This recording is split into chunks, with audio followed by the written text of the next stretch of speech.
Elokugcina ncike leli hora esikulona ohlelweni Ekhaya Jikelele sisemanzini imbukeli lisilahlile icala lavelela shona emini iguqile imbabazane mahaqa ukhotheme umntwana kwaphinda ngene sizolokhu nje sikwethulela ke ukuphawula kwabantu ebebesondelene nalo usungulu oluyibunumunu igama lami nguNoxolo wakwamtshali Mwali ngihamba naye ukukholosa wakwaLubisi hayi tutuyini masimkhulule umuntu omdala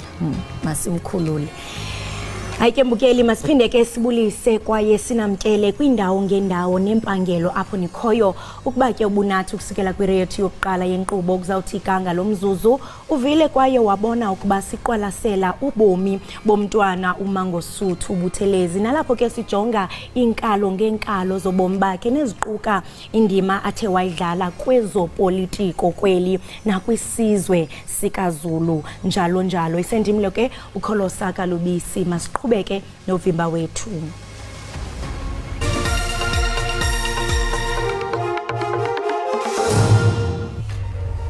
Uzotshalwa ngolesihlanu undunankulu lesizwe samaZulu nobephinde abe umsunguli weqembu inkatha Freedom Party imbabazane mahaqa iguqe isineminyaka ecela eminyakeni eyikhulu ubudala. Indoda ikwenze konke bekufanelekile yawafezekisa wonke amaphupha yona yaphila ubomi nabantu yamenza umehluko ze kuthi xa uphumo wayo umphefumulo ke singakhali imane kodwa sibonge simbulelo phezulu sithe inkosi kuThixo ngobomi konoku sikwamkele sizivule nenhliziyo ukuze umoya weliqhawe wona ulale ngoxolo iphumule maningwevu nomzimba uchuphole ziphele nenhlungu axolelwe namatyala jonga wena wenzile kwanele wanguye umzekelo wawuzoba nomfanekiso kuthe ezingqondweni wasivuselela imimoya wayiphilisa nemiphefumulo sitilala ngoxolo qhawe wona umphefumulo uzole zabatha bekhaya naso sonke isizwe siyamkela intando kaThixo singamsoli umdali simqalekise lesingamvumela ngendawo asilahlekise thina sibambelele kwimfundiso zakho namabali singaze silibala igalelo lakho nokuhlakanipha kuthi ngokuwa kwakho thina sitholane sihlangane sihlobane ke sibambane mani sibe imbumba siuqhuba umzabalazo silizisa uthando noxolo kwisizwe sona sisigcine sibane singacimi uyabona ngala amazwi umntwana omXhosa uthi lala ngoxolo umzukulwana kaShaka ukuphumula umzimba uphole noko wena wenzile kona kwanele.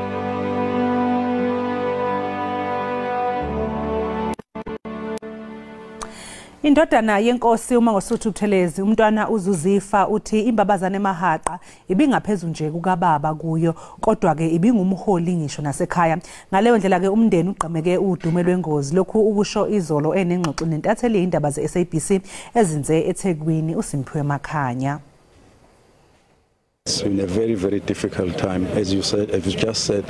I've been worked with him very, very long time, not only as a father, but I got quite involved and sucked into all that he does. So really, it's very difficult, I know, for the whole family. But if for a moment I just talk about myself for a moment, it's really very, very difficult, and I don't know how to cope. I'm numbed. We are all bereft. We're at a loss. At times you feel like it's a dream, but this dream that you don't wake up from the dream, from the dream. So it's a very, very difficult time. Actually, we do not know how we're going to cope. The home itself, the homestead, it feels very light. I mean, it's just buildings, because the home really is a home with through the head of the family. So the pain I cannot describe to you now, and it comes with all sorts of things. I think maybe the one thing one can thank Ushenge for is that he gave us all a foundation. He taught us his values, not only by sitting us down and talking to us, but just by observing how he ran his life. And of course, I mean, and you see what is overwhelming. You know, they say when days are dark, friends are few. But I think that we are just overwhelmed by the warmth that, I mean, like a blanket that has, I mean, covered us up in this very, very difficult time. And maybe another thing which one is observing, we were saying as a family, You never realize the immensity of the person when is your family. But what we are seeing now is we're just overwhelmed. But at the same time, we really wish to express our deep gratitude to the friends, to the nation. We just don't have the words to thank everybody with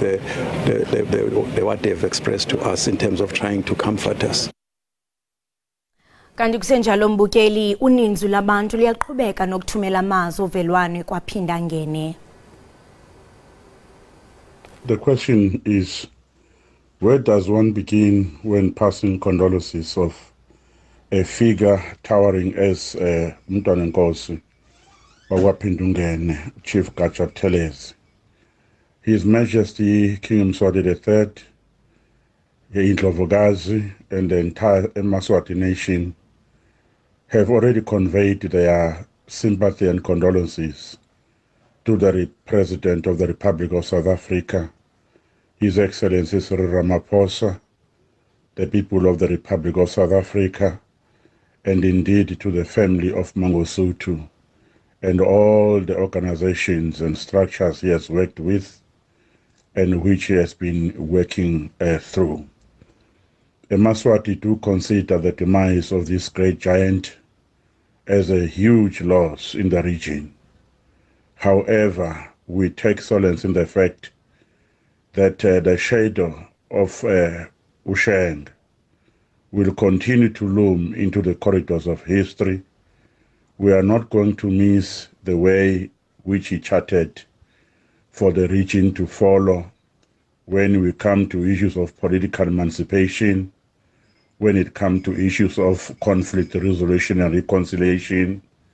We will never forget the role which Mangosuthu Buthelezi, which Chief played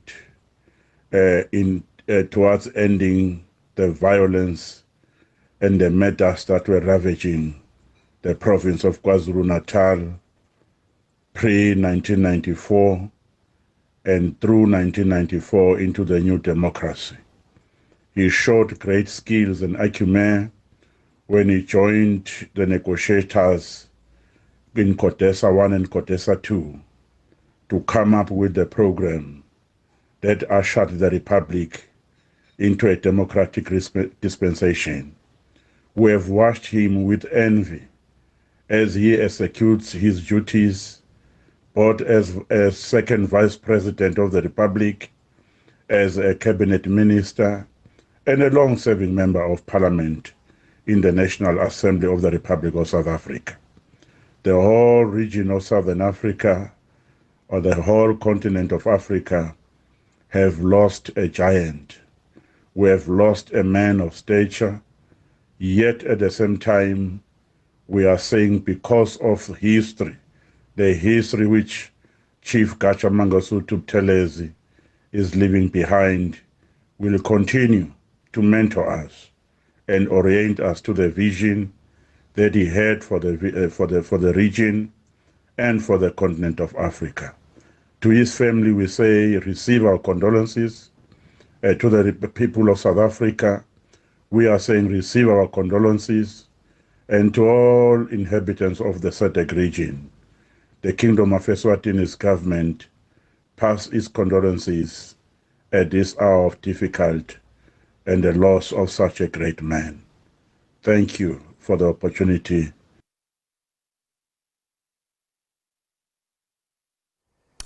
Mbukeli njengamanje ake sibheke ukuthi kuhamba kanjani lapha kwisimo sezulu.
nazo uphumthakazi nazo ezothakazi nazo.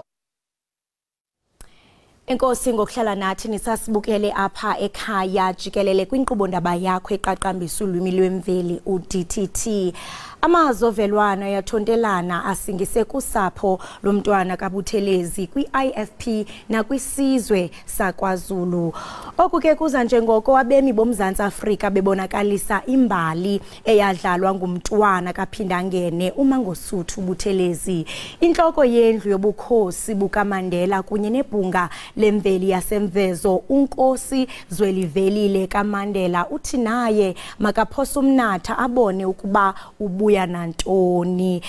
Nkosi Zwelivelile masibambe ngasibini ngexesha lakho sikubulise kwinkqubo yethu ekhaya jikelele nakubeni nje simanxeba silila nje namhlanje. No masibulise nathi kubaphulaphuli bakho silu sapho lakomkhulu kwaMandela nesizwe ngokubanzi sakumvezo njengoba sililisana nosapho lonke la kwaButhelezi nesizwe ngokubanzi emahlabathini noZulu jikelele. Sibambe ngazibini sisitsho nje sisithi camagu makhe sithethe ngelifa lomntwana uButhelezi athe walishiya ngasemva kwaye ngendlela mhlambe ethawuzawuqinisekisa ukuba inkokheli zemveli zinelizwi elilibalulekileyo ekuthatheni izigqibo kurhulumente. Siyaqonda sikhumbule kaloku into okubana endulo siyaqonda into okubana isizwe sasikhokhelwa bubukhosi ndawonye nemboni. Ungathi mhlawumbe indima umntwana kaButhelezi athe wayidlala eqinisekiseni into okubana inkokheli ubukhokheli bemveli xebe buyaqinisekiswa kwaye buthathwa njengento ebalulekileyo. Simenyeba enkulu thina apha silusapho lakomkhulu ngoba umntwana kaPhindangene uNkosi uButhelezi waqala kwamandulo okwazi inkosi engasekhoyo utatomkhulu uNkosi uDalibhunga kodwa akaphelelanga apho kubuhlobo wayenabo ngoba njengoba waye lilungu elikhulu kwinkosi zakwaZulu wayesoloka ehamba nesilo kumkani uBhekuzulu xa besiya 8115 eVilakazi Street beyobona uNkosi uDalibhunga kodwa nalapho njengoba uNkosi uDalibhunga wayevalelwe wamane eSolethengqolo uNkosi uButhelezi ukuya akuyombuka babonane bathi nakhona utata unzalayo uNkosi uZwelinzima Makhathule wanika abangindela ngelixesha esesikolweni KZN wayephansi kwesandla sika mntwana kaPhindangene. Nami ndibe nalo nyeba yothi ngibali ilungu leParlamente ngo2009 ndifikelele phezu kwezandla zakhe ikwazi uba phansi kweliso lakhe so sibe nenyeba enkulu silusapho lakomkhulu uba obubuhlobo bendlu kaButhelezi nendlu kaMandela sibubone buqhuba iminyaka neminyaka. Sifunde lukhulu thina ngendima athe wayidlala kubukhosi bakowabo nokumela ubuzwe jikelele bukaZulu. Sinothi izinto sinothi sizicaphule ukwazile ukuphakamisa isizwe sakwaZulu into elangalalezelwa noba yiphi inkosi uba ibe nendima ezawuthi ikwazi uyidlala kubukumkani bayo noncedisa ikumkani ephila phansi kwayo. Loo nto ke sithi umntwana kaPhindangene azalale ngoxolo. Ntonegazi uthetha apha into okubana ngenene umntwana uButhelezi uye wayimela okanye uye wabamela abakwaZulu wabonisa ubukhokheli obungagunqi. Ungathi mhlawumbe zeziphi ezinye izinto ekufuneka zifundwe kuye ingakumbi kwisizwe sakho njengokuba usikhokela? Ndicinga into ebaluleke kakhulu kuye thina lesithanda uyibukela into othobeka kwakhe akakhathali uba umuntu ebimkhulu oremncinci kangakanani beyingumuntu okwazi wamkela nothobela abantu sikwazi ke indoba sifunde into ngalonto kuye kodwa bemxabisile futhi umuntu ngamaxesha wonke uba esoloka ekhangela uba intoni yanothi ayikhile ngomuntu eyawuthi beluncedo kusizwe ngokubanzi lonto ke sibone ngamaxesha amaninzi apho aye wadlala indima ngakumbi yokhusela amasiko jikelele not phakwaZulu qha kodwa nakwezinye izizwe apho asoloka ethi amasiko makabe into yokuqinisekisa intoba yakhusela bobukhosi sibonile futhi njengendunankulu yakwaZulu wayesoloka ihlabela mgama intoba ubekho umuntu wonke kwaZulu xa kukho izinto ezenziwayo uZulu jikelele akwazi ukuphuma ngambombozone qinisekisa intoba baba nendima abayidlalayo kumasiko abo ilonto nathi isathi safunda luninzi kuye size izinkosi zisentsha Danegazi ndiyayithanda kakhulu into ibalulayo yokubana ngenene besimbona into yokubana amasiko nezithethe ibiyinto ebesithi mayilondolozwe kuba eneneni akukho sizwe esinokuceba sihamba mhlawumbe ngenkolelo okanye ngamasiko amanye amazwe ngaphambi kokuba nje sihlabele emgama noludliwano ndlebe ndiyathanda into yokubana sirhabule sifince sijonge le video okanye siphulaphule le video ilandelayo Umadiba nami sahlangana ngeminyaka yawo-1950 sikhongolose nalapha esejele azange singathintani nalapha ngizoganwa wayesihlobo esikhulu sasemzini lapha komzila lapha ngizoganwa khona Siyamva apho umntwana esithi into kubana bahlangana notata uNelson Mandela ngonyaka ka1950 esithi into kubana nakubeni nje wayechata wayekhona emva kokusungulwa kombutho weIFP kwabakho mhlambe iyanhlukwano phakathi kombutho iANC nayo iIFP kodwa ke ezinkokheli zimbini zenza inzame zokuba zidale uxolo khawusixelele ngensebenziswano yesisibini njengenkokheli zalamaqela omabini Sisoloka siyibuka silikhaya into ubuhlobo bukaNkosi uDalibhunga kanye nomntwana kaPhindangeni side siyise nobuhlobo bethu nobugazi bunye nokumkani uDalonga Kaizer Mathanzima uba ibingabantu soloka bebekele uba bakhangele ilonto bunothi independence yohlanga uNkosi uDalonga engumuntu wayefuna iTranskei izimele njengoba kanye no inkosi uButhelezi wayesoloka ephakamisa uZulu efuneka naye abone intoba isizwe sakwaZulu siyazimela so selekhaya saseyibuka ngolo hlobo lonto uNkosi uDalibhunga zange abasole ngantonye kodwa wayeyiqonda intoba eyona nto bebeyiphakamisa kuba babe nesizwe sakowabo esizawuzimela njengoba iSwaziland izimele njengoba iLesotho izimele njengoba iBotswana kaKhama izimele kodwa xa siya kuNkosi uDalibhunga engumuntu ofuna inkululeko yoMzantsi Afrika ophelele lonto ke zange iba beke buqala into yoba bangakwazi usebenzisana siye sayibuka thina silekhaya iminyaka neminyaka uNkosi uDalibhunga wayesithi xa ephuma njengomongameli woMzantsi Afrika aye phandle oyena muntu wayezamushiya ambeke umuntu ozawubamba olothutyana ayengekho ephesheya wayesoloka ejonge kuye umntwana kaPhindangeni ube yi-acting president kumajeli amabini amathathu xa niqikelela lonto ke ibibonakalisa obubuhlobo nothembeka kwakhe umntwana kaPhindangeni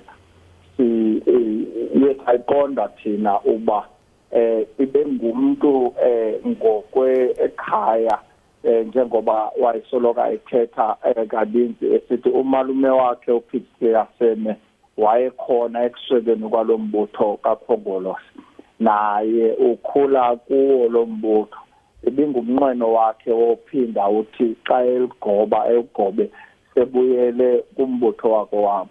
kodwa lonto ayidange ifezeke ndicinga ishiya ke into phakathi enkokheli ezintsha ezawuthi zithathe uyaphambili uba yicingise lento nemvelaphi yakhe umntwana uba isukaphi.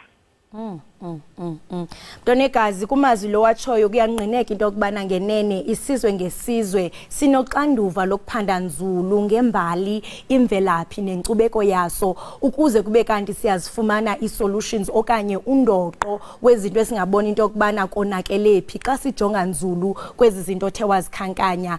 Mntonegazi sibamba ngazibini ngexesha lakho asiyazi into yobana mhlambe singabulela sithini siyabamba ngazo zozibini siyathemba into yokubana naye umntwana uphinda ngene xa yeva uthetha ngolhlobo uncumile apha khona kwaye uyoqhubeka abe sisithunywa esihle ezweni lomoya sibamba ngazo zozibini. Bolela thina enkosi. Lowo ke mbukeli ke besithetha nayo usuka pha kwindlu yobukhosi bukaMandela kunye nebhungo lemveli lasemvezo unkosi Zwelivelile Mandela. Sidlala indlebe naye ke ngendima eyadlalwa nguye umntwana uMangosuthu Buthelezi uqinisekisa ukuba inkokheli zemveli zinelizwi kurhulumente. Ngokumbukeli masithi nje qhwi evenkileni usabukele Ekhaya Jikelele. Siyabonga Jesu, siyabonga Jesu, siyabonga Jesu, Jesu usithethele, siyabonga Jesu. Of my own, then Jesus Christ and righteousness. On Christ the solid rock I stand, all other ground is sinking sand. Siphinde sikwamukele umbukeli Ekhaya Jikelele. Mbukeli imbabazane emahaqa ibingagcini nje ngokuba phambili kweyithinta ukubuswa kwezwe kanye nje naseyintweni ezithinta umsebenzi wasendlunkulu kaZulu. Kunomjaho ke obizwa ngePrince Mangosuthu Ultra Marathon okungumjaho ogijinyelwa ngaphansi komkhandlu umzinyathi. Kanti ke njengamanje sixhumana ngeZoom nemeya lomkhandlu ubaba uPetros Ngubane. Baba Ngubane sikubingelele ohlelweni sikwamukele sibonga kakhulu ngesikhathi sakhe yize nje sisemanzini. Angikhuleke kuwe nkosazana ngikhuleke na sendlunkulu yonke nobalali yakho kanjalo umndeni wonke wakwaButhelezi wesizwe kwaphinda ngene. Baba Ngubane asiqale nje ngawe njengelungu lezombusazwe akuphefumule nje iguqile imbabazane emahaqa umholi weNkatha Freedom Party.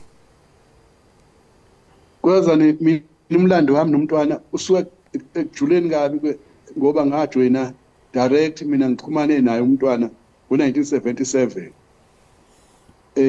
cisho kuyona inyanga le kwaAugust September manje ke sisuka lapho ke kuzobe namhlanje umntwana ngoba umama wami washona ngawo lo nyaka kwase kuthi futhi ngo1985 base kushona ubaba ongizalayo wabe seba njengobaba kimi umntwana ngesilungu abathi uguardian wayeseke ngilekelela ukho konke noma sengiyofunda iziqu ngenza imfundo yobuthishela ekolishini eMadadeni wangikhokhela okokuqala ngenza i-primary teachers certificate ngabuyela futhi ngakwenza i-primary teachers diploma wangilekelela kulokho umntwana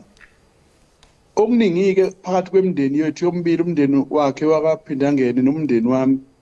ngibe njengendodana kuye isikhathi eziningi mhlambe kabili ngenyanga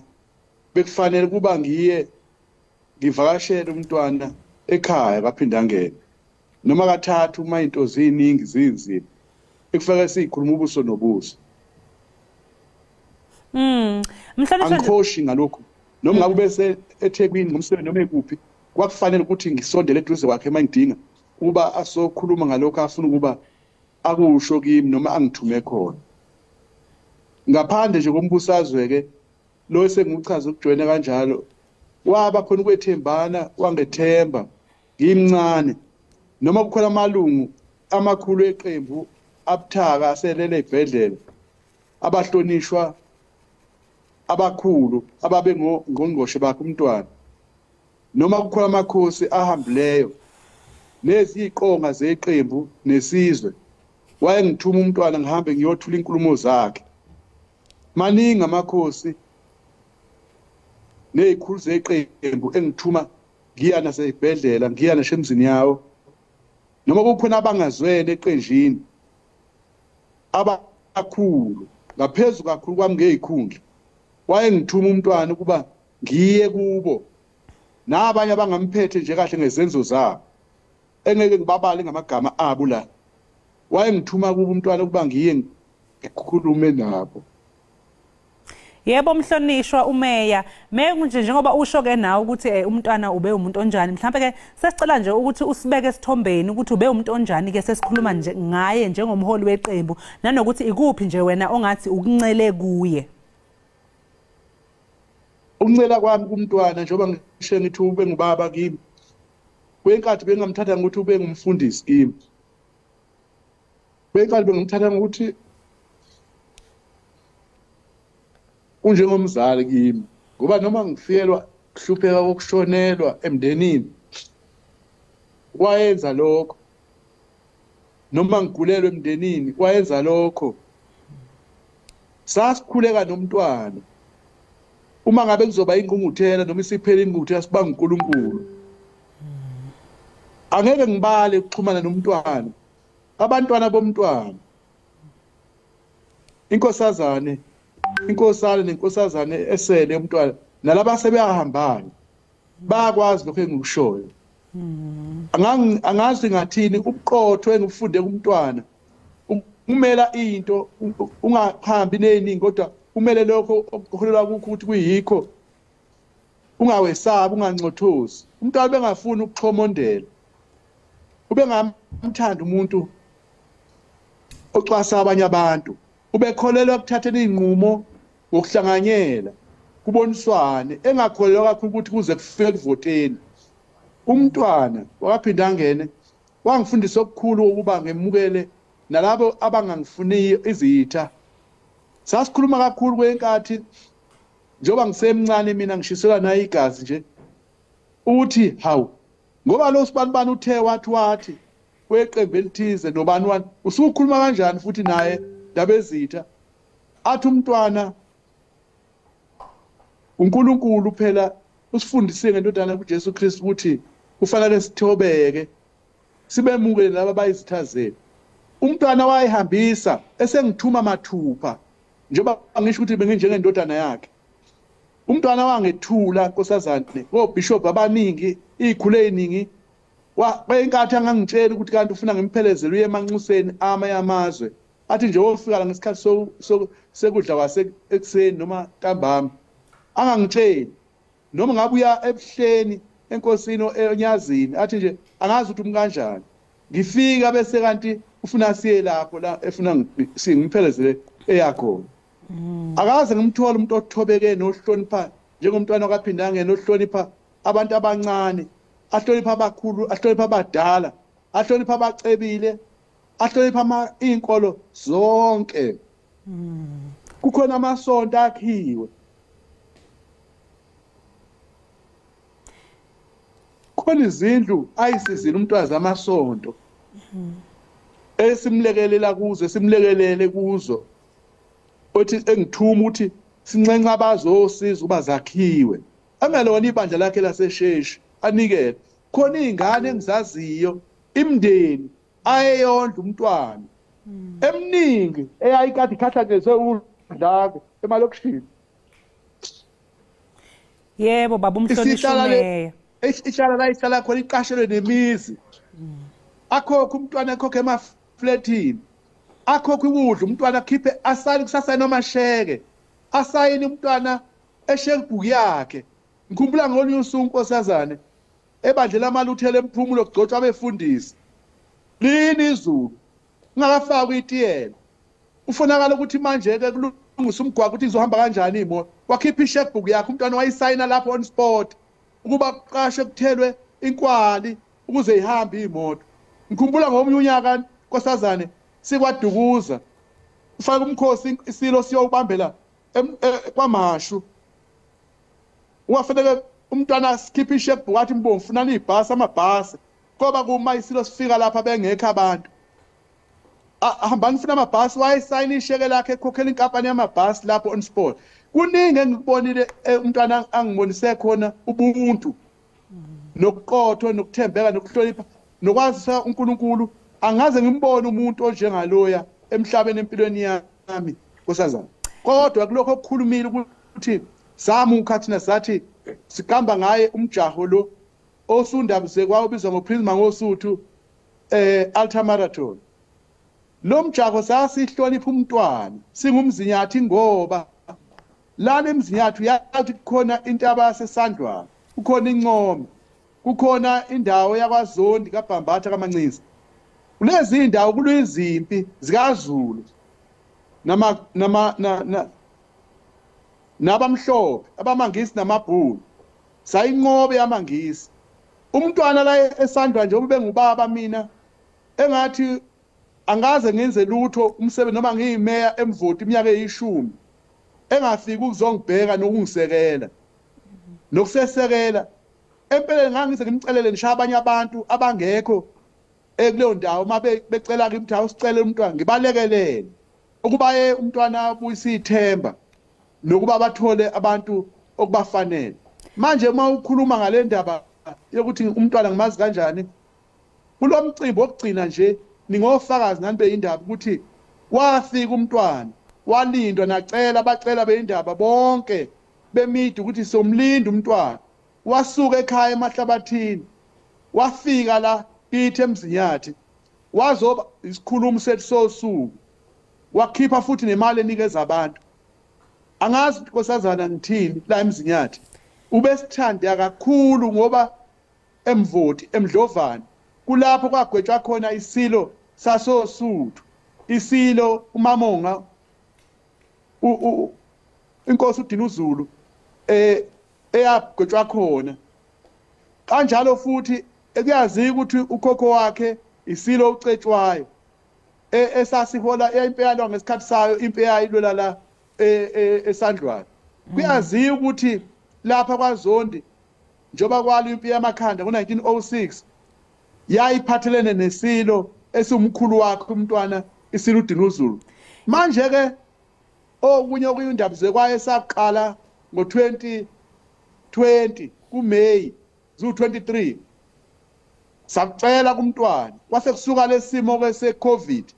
ukuthi sicela ukuba qanje lo masipala omzinyathi sathatha iresolution somkhandlu ubize ngePrince Mangosuthu District Municipality wayesethi umntwana usazokhuluma ke nomndeni wakhe sesidluliseleke lokhu nje eqembeni lethu esigungweni esikhulu esikholo umhlonishwa uhlabisa omengameli wethu sesidlulisela futhi kwinkosana yomntwana umntwana uzuzifa umntwana maphikelele naba kwaba inkosazana yenkosi umafungwase umntwana Phumzile nomntwana inkosazana yomntwana futhi eyilungu leParliament ekuzolonke umntwana uAngela ukuthi basibone nabazukulu bonke bomntwana lesisinqumo esasenza ngoba sibona ukuthi koba senzi kahle singakuthakaseli umsebenzi womntwana nakho konke amagalelo asifundise ngawo wasithanda wasikhonza namakhosi alapha inkosi yesizwe sakaMazibuko eyisihlalo wendlu yobuholi bomdabu la nenkosi yakwaMajozi eyisela namakhosi onke asemzinyathi akuthokozela lokho kanjalo lobuholi obusinya beqembu likaKhongolose lapha amalungu amadala esisebenze nawo ahloniphekile amanye athi akwazi ukuthi umntwana angahlonishwa kuphela kufanele kulandele imithetho yezinto mazenziwa ngendlela awu Ntombi umntwana wakaphinda ngene ubeka induku ebandla wasifundisa ukusebenzisana nabantu nokuthanda abantu nokwazisa abantu yebo wayithobekile usifundise Ntombi kuba singabi bakhulu sibe izisebenzi wathi thina la emzinyathi sihlangene sinokhongolose ngoba besinokhongolose nje iqala thina amaqembu amabili wenza umhlolo umntwana vele wasukumisa uhwip kaKhongolose uyena manje osengusihlalo ngoba bona babiza ngeBhambatha region lokho sithi umzinyathi thina wathi akakhuza amandla emhlanganweni wayesesitshela sihlangene sonke sigcotshwa khona lapha eDandi kwazi kwakabili efika wathi indaba yokubhikishelana eyosiqhudelana sikhuluma into eziningi akufanele wathi yena wakhiwa abaholi umholi umhlonishwa uSemo wasungula uKhongolose wakhiwa inkosi uAlbert Thuli okuyiyona eyamdodisayo umntwana waphuma ezandleni zabantu abakhulu maye ngichaza ngashona ilanga mangakutshela ifundisa ngifundise ngazo mina nje ngingedwa yebo mhlonishwa ngingedwa akukho usuku engathi mangihlangane naye nemzuzu angangishiye nesifundo kodwa into enkulu enye angifundisa yona ukuthembela kuNkulunkulu noma sihlangane sesiphuma athi lento enizwayo ethi Mbovu sewungcwabana ngiyacela ukuthi sesingcwabane ungabi bikho umuntu ongena phakathi kwethu asehlukanisa njalo mase ngiphuma sihlukana abesekhuluma lamazwi bese ngiphatheka kabi sengifulathele bese ngifikelwa inyembezi yebo baba umhlonishwa ayi siyezwe impela isikhathi esinzima semanzini ngiyabona nawe ukuthi emotionally imizwa kuyasinka ini ukuthi imbabazane sihambile kodwa nje ke sibonga uNkulunkulu ngeminyaka asiphe yona naye umntwana wakaphinda angene sifisele nje konke okuhle baba phezulu kwa-70 years 25 years umbhanso yebo baba sizokubamba lapho ke nje ngenxa yesikhathi sixolisa kakhulu ngokwephula umlomo okamsima utovele ngesiliwa phakathi kwamanje sinamaqada sikonja edukele ezulini alale kahle ohamba umbosho omnyama shingizela shimbi yakhe alale kahle wezulela dumo obala alale kahle okamama ngabulala qotha imbodo nesisekelo usifuba singukuzingubenya siyobhoka umuntu uyozizwa indaba akalale kahle okamqala ju inkayishana kamenze ephuza umlaza ngameva akalale kahle okabhusha obukhali ubhusha kanayifi umzala wakhe aqala ukusebenza naye ngo-54 bakha umkhosi welembe kwaDukuza yonke lemkhosi oyibonayo iqala umntwana yonke lemizi yenkosi ayakhile ayakhwanga umuntu igodlo lezi zenkosi umdlokombane intule ebande ngodonga kwabheka uZulu bathi uyadela webuthelezi ngokukhuthazela bethu uzothi ngakubusa akuba lutho kanti lapha ezoba khona inkosi umdlokombane evuka udlaba kwayihlo umntwana uhloniphile inkosazana uhloniphile wafundisa wathatha ifundiso zesilo wayidlulisela esizweni inkosi inibusisa lala kahle shenge mabhangale ngani nabafukazana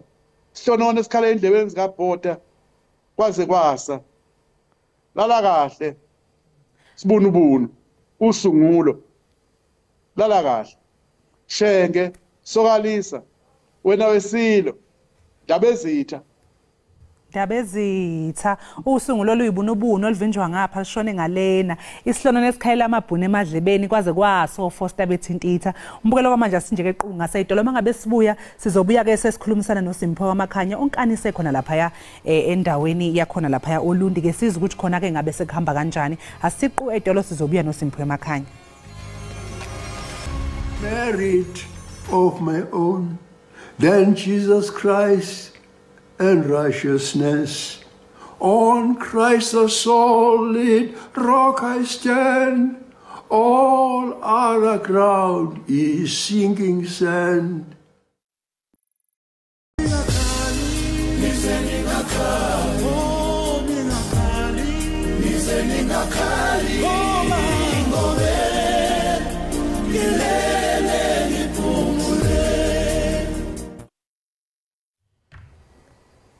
Siphinde sikwamukele embukeli wekhaya Jikelele. iSABC njengomsakazelo omphakathi ijube intatheli zayo ezimkantshubomvu eyifaka phakathi uSimphiwe wakwaMakhanya ulapha yake Olundi enyakatho esifundazwe iKwaZulu Natal. Makhanya sikubingelele ohlelweni ekhaya Jikelele sibonge kakhulu ngesikhathi sakho. Ayi siyabona nezulu lishintshile lapho kuyabanda kuyasho ukuthi akuhambanga nje umntukazana kuhambi iqhawe. Awuke nje ke ulandise umbukele ekhaya ukuthi kwenzekani njengamanje. Sizwile ke nokuthi iyatshalwa imbabazane ngolwesihlanu. kunjalo noxolo nombukeli wazo izindaba ngalesi sikhathi angibingelele bese ngiyasho ukuthi kusukela sisitholile izindaba zokukhothama kukamntwana wakaphinda ngene kuselokhu ke kufike njalo izakhamuzi zalapha ondini kanye nabanye ke abantu esingathi ngebaqhamuka ke engxenyeni ezahlukene lapha zesifundazwe kanye neningizimu Afrika ukuzobhonga emswaneni ukuzozwakalisa amazwi abo enduduzo emndenini walapha kwaphinda ngene lapho ke esizinze khona njengezintatheli ze SABC ukuzocoshela ke konke okwenzakalayo ngaphambi kokuthi ke atshalwe umntwana wakaphinda ngene ngawo ke uLesihlanu lo esiya kona khona la endaweni ke yaso Lundi miningi ke noxolo angisho imiyalezo elokhu ingenile kusukela ke kuqhamukele izindaba izolo sike saba nethuba lokuthi sixoxisane noDokotela uZwele Mkhize oyilungu lesigungu esiphezulu seANC owake phela waba undunankulu wakwaZulu Natal echaza ngomlando wakhe umntwana echaza ngeqhaza lakhe umntwana ekwakheni kabusha ke lesifundazwe kulandela ke izibhelo ezikazake zaba khona phakathi kwamaqembu amabili okuyiANC neIFP lapha ngeminyaka yo1980 kuya komnyaka yo1990 uDokotela uZwele Mkhize umchaze ke umntwana njengomuntu obeqotho futhi ephinde ke abe umholi obesebenzele ke isizwe samaZulu ngokukhulu ukuzinikela uzokhumbula phela ukuthi ke ube undunankulu wesizwe samaZulu iminyaka eminingi evile ekusempeleni ke kwengamashumi ke amane isikhundla ke lesiyasiphathile kwaze kuba ukuthi ke uyakhothama ke ngawo umgqibelo futhi ke okubalekile mhlambe singakudalula kuleli qophelo noxolo ikhona ukuthi uma sikhuluma ke nendodana yakhe umntwana uzuzifa izolo ukubekile ukuthi yebo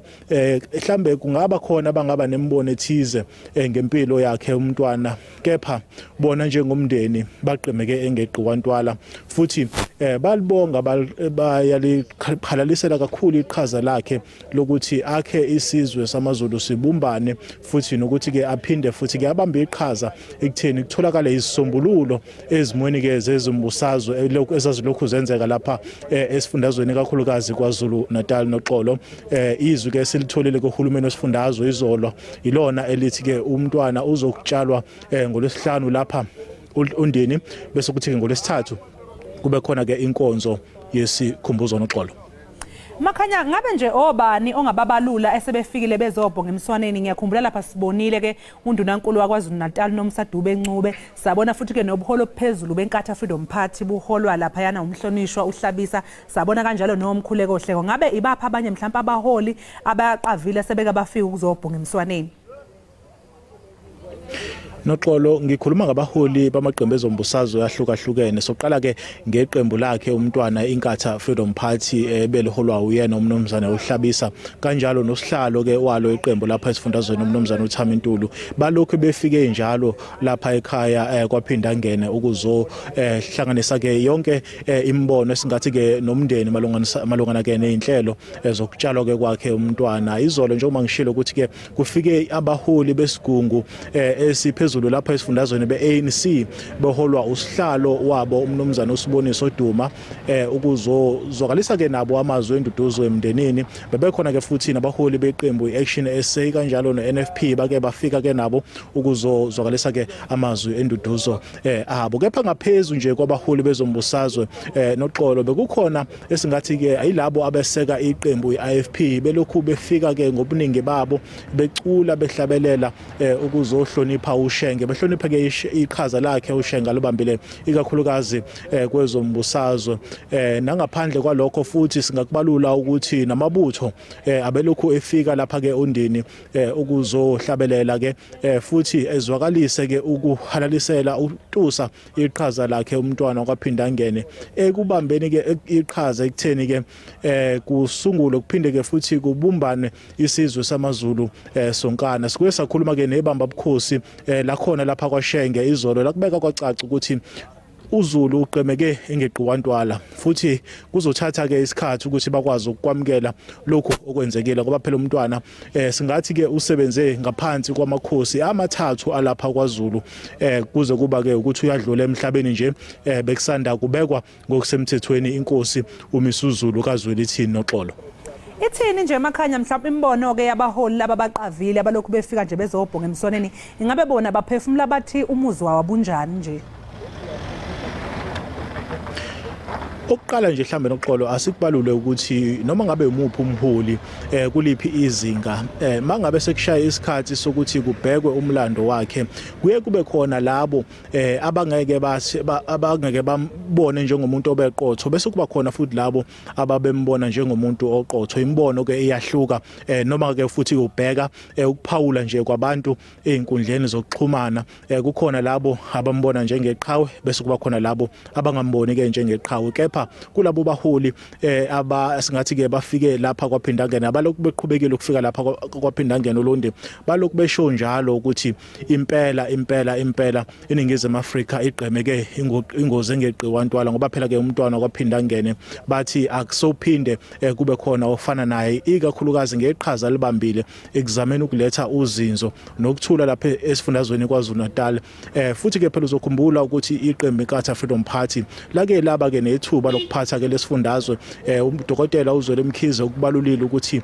umntwana ke wasebenza ngokukhulu ukuzikhandla ekuqinisekiseni ukuthi indawo ke ziyathola ke izidingo zomphakathi nokuthuthukiswa uzokhumbula futhi ke phela ukuthi umntwana nanoma isiphi isikhathi ke ithuba belithola ubehlezi ke ekugxeka ukukhwatshaniswa nokutshontshwa ke kwemali yezakhamuzi lapha eningizimu Afrika ethi uhulumeni kumele enze umsebenzi wakhe lo wokuhlinzeka ngezidingo zomphakathi kepha kulwisane kakhulu nesihlava sokwebiwa kwemali lokho esingathi ngolimi lwasemzini ke icorruption noxolo.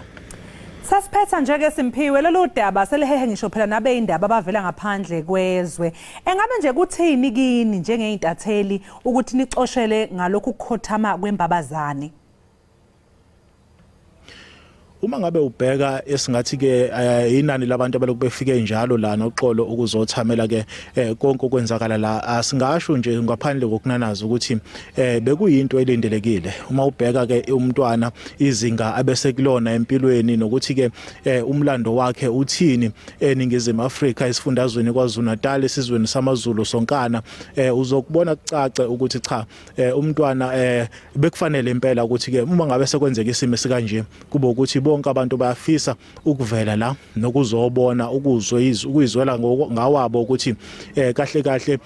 ikuphi abantu abakhulumayo ngaye umntwana ngeqhaza lakhe ngoba ngishilo ngaphambileni ukuthi nanoma umuphi umholi uma sekushaya isikhathi sokuthi adlule emhlabeni iba khona imbono kepha futhi iyahluka kepha esingakusho ngaphandle kokunanaza ukuthi labo abalokhu befike la ekhaya kwaphindangene bazwakalisa ke ukubonga futhi bazwakalisa ke ukujaba nokudangala ngemuva ke kokukhothama kwakho umntwana kwaphindangene noxolo.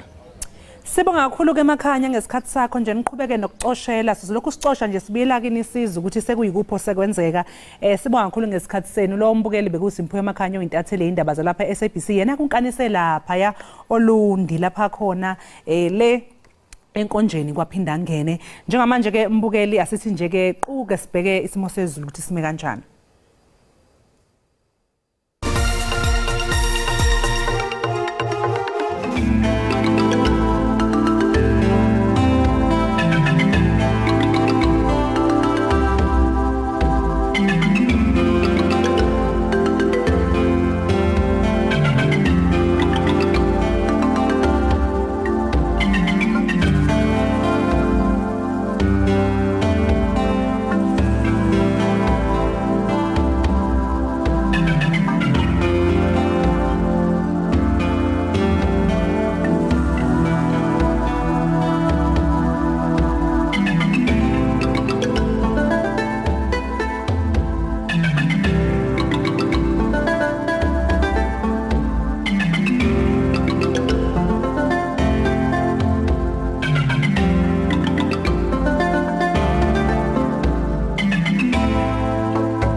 mbukeli siligoqa kanjalo ke uhlelo lwethu ekhaya jikelele uhlelo lolu besikhuthulela lona bukhoma sise studio 12 ekomkhulu le SABC eAuckland Park eGoli kanti ke sisike saxoxana okhulumela indlunkulu kaZulu umntwana uAfrika Zulu kanye nosiboniso Duma weNC KwaZulu-Natal Kholosa nawe uxoxisane nabathile Ewe siyaxoxisana kaloku naye unjengele ubantu olomisa saxoxisana kwakhona naye kaloku inkosi uZwelivelile kaMandela sixelela banzi ngendima ethe yadlalwa ngumntwana okwaphinda ngene ndiyatsho mbukeli ndithi hayi masimkhulu utata omkhulu ahambe uqatso ulufezile umbuzo ngokuba wena mbukeli lonto yenzayo ingaba mhlawumbe ngeyiphi ilegacy oyenzelayo for ubomi bakho kuba ngenene sihamba indlela eqikiweyo Zikhona Kholosa ke nezintatheli zeSABC einkanise lapha olundu ucoshela ngalolu daba ezilokhu nje zihamba zisitshela ngose kwenzeka ngaleso sikhathi sibonga kakhulu babukeli ngesikhathi senu